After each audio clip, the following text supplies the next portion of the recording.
Hello everyone, welcome back to the Harshit DSC classes. ఈరోజు ఈ వీడియోలో చూసుకున్నట్లయితే మనకు ఏపీ డిఎస్సికి సంబంధించి రెస్పాన్స్ షీట్స్ అయితే డౌన్లోడ్ అవుతున్నాయండి. చాలామంది ఎలా చేసుకోవాలి ఏంటి అనేసి అడుగుతున్నారు. సో చూసుకున్న వాళ్ళు సరే అండి, చూసుకోలేని వాళ్ళు ఎలా చూసుకోవాలో తెలియని వాళ్ళు వచ్చేసి మనకు అఫీషియల్ వెబ్సైట్ ఉంది కదా, apdsc.apcfss.in వచ్చేసి మనకు క్యాండిడేట్ లాగిన్ ఉంది కదండి, క్యాండిడేట్ లాగిన్లోకి వెళ్ళండి. క్యాండిడేట్లోకి లాగిన్ వెళ్ళగానే మీకు enter your user name, password అలాగే క్యాప్చా వస్తుంది. దీంట్లో సైన్ ఇన్ అవ్వండి. సైన్ ఇన్ అవ్వగానే సర్వీస్లలోకి క్లిక్ చేస్తే మనకు సంబంధించినటువంటి క్వశ్చన్ పేపర్ అయితే లాగిన్ అయితే అయిపోతూ ఉందండి.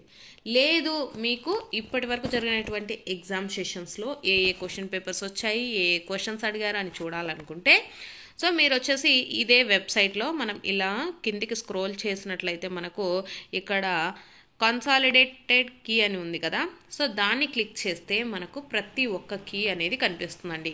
ఏపీడిఎస్సి 2025 కన్సాలిడేట్ కీ అని మనకు ఏ రోజు నుంచి అయితే 8th జూన్ నుంచి మనకు ఎగ్జామ్స్ అయితే జరిగాయి కదా. సో 8th జూన్లో వచ్చేసి మనకు జరిగినటువంటి ఎగ్జామ్ ఎస్ఏ కన్నడకి సంబంధించి question paper, SA Oriya, SA Tamil, Urdu, SA ఇక్కడ వచ్చేసి మనకు ఎస్ఏ దానికి సంబంధించి మ్యాథ్స్కి సంబంధించి క్వశ్చన్ పేపర్ అండి, షిఫ్ట్ 1, షిఫ్ట్ 2. తర్వాత దీంట్లో కన్నడ లాంగ్వేజెస్ ఉన్నాయి. తర్వాత టీజీటీకి సంబంధించిందండి, టీజీటీ మ్యాథ్స్ అలాగే టీజీటీ స్పెషల్ మ్యాథ్స్కి సంబంధించి, నెక్స్ట్ పీజీటీ మ్యాథ్స్ సంబంధించి మనకు ఇవి క్వశ్చన్స్ రెస్పాన్స్ షీట్స్ అయితే మనకు వెబ్సైట్లో అయితే అవైలబుల్గా అయితే ఉన్నాయండి. ఒకసారి అయితే చూడండి. సో ఇక్కడ క్లిక్ హియర్ అని ఉంది కదా, సో ఈ క్లిక్ హియర్ దాని మీద క్లిక్ చేస్తే మీకు ఏ షిఫ్ట్కి జరిగినటువంటి క్వశ్చన్స్ మీరు ఏమైనా జస్ట్ చూడాలనుకుంటే చూడొచ్చు.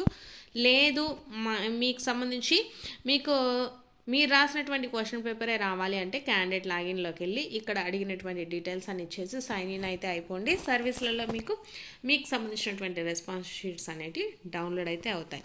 సో అక్కడనే మనకు ఆ రెస్పాన్స్ షీట్స్ కిందనే వచ్చేసి అబ్జెక్షన్స్ అనేది ఉంటుందండి. సో ఆ అబ్జెక్షన్స్కి మీరు ఏమైనా క్వశ్చన్స్ అనేది రాంగ్గా ఉన్నాయి, క్వశ్చన్ అండ్ ఆన్సర్స్ అంటే మీరు ఆ క్వశ్చన్ నెంబర్ వేసి దాన్ని సబ్మిట్ చేస్తే సరిపోతుంది.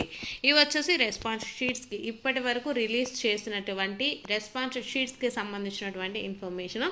ఇంకా ఎవరైనా రెస్పాన్స్ షీట్స్ డౌన్లోడ్ చేసుకోకపోతే ఒకసారి అయితే చూడండి. లేదు ఇంతవరకు జరిగినటువంటి ఎగ్జామ్స్లో ఏ క్వశ్చన్స్ అడుగుతున్నారు ఏంటి అనేసి తెలుసుకోవాలంటే మీరు ఇక్కడ కన్సాలిడేట్ కీ అని ఉంది కదా, సో దాంట్లోకి వెళ్ళేసి మీకు సంబంధించినటువంటి క్వశ్చన్ పేపర్ అయితే డౌన్లోడ్ అయితే చేసుకోండి. వీటిల్లో వచ్చేసి మనకు జనరల్ నాలెడ్జ్కి సంబంధించిన క్వశ్చన్స్ కానివ్వండి, మ్యాథ్స్కి ఇక్కడ ప్రజెంట్ మనకు మ్యాథ్స్కి సంబంధించినటువంటి పేపర్స్ అయితే రిలీజ్ అయ్యాయండి. సో దీంట్లో వచ్చేసి మనకు మ్యాథ్స్లో ఎలాంటి క్వశ్చన్స్ అడుగుతున్నారనేసి మనం కూడా ఒకసారి అయితే చూడొచ్చు. ఆల్మోస్ట్ ఎస్జిటి కానీ ఎస్ఏ వాళ్ళు కానీ ఎవరైనా కూడా చూడొచ్చండి. మీకు అంటే సేమ్ ఎవరి పేపర్ అయినా సరే మనకు మ్యాథ్స్ అనేది ఒకేలాగా ఉంటుంది, ట్రై మెథడ్స్ ఒకేలాగా ఉంటుంది. కొంచెం డిఫికల్టీ లెవెల్స్ అటు ఇటు ఉంటాయి కానీ సేమ్ ప్యాటర్న్స్ సేమ్ ఉంటాయి కాబట్టి కొన్ని క్వశ్చన్స్ కవర్ అయ్యే ఛాన్సెస్ ఉంటాయండి. ఎందుకంటే ప్రతి ఒక్క షిఫ్ట్లలో మనకు ఏంటంటే multiple choice questions, statement type questions ఇస్తున్నారు కాబట్టి మేబీ వీటిల్లో 1-2 రిపీట్ అయినా కూడా ఛాన్సెస్ అయితే ఉన్నాయన్నమాట, రిపీట్ అయ్యే ఛాన్సెస్ ఉన్నాయి. కాబట్టి ఒకసారి అయితే చెక్ చేయండి. మీకు టైం ఉంది అనుకుంటే ఒకసారి అయితే ఆల్రెడీ మనకి ఇప్పుడు జరిగినటువంటివే కాబట్టి వీటిల్లో నుంచి వచ్చే ప్రశ్నలు కూడా ఉండొచ్చు. సో ఒకసారి అయితే చూడండి.